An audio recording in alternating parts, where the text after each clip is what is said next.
ఆ రోజు నన్ను నువ్వేమడిగావు? నేను చావనా అని. నా గుండె పగిలినా పర్వాలేదని నేను అప్పుడే ఒప్పుకొని ఉండాల్సిందే. ఎందుకు ఒప్పుకోలేదో తెలుసా? ఒకడి పిల్లని చనిపోతే అలాగే మొగుడు చనిపోయిన ఆడదాన్ని విధవ అంటారు.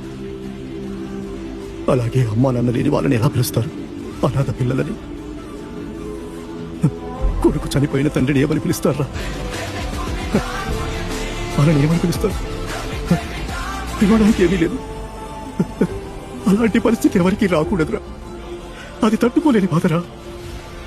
మీ అమ్మ చనిపోయినప్పుడు నేను బతకడానికి నా కొడుకు ఉంటే చాలు, నువ్వు ఒక్కడే ఉంటే చాలు.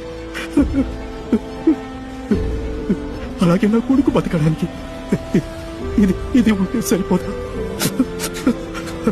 అది నీకు సరిపోదా అనుకుంటే పోయి చావు.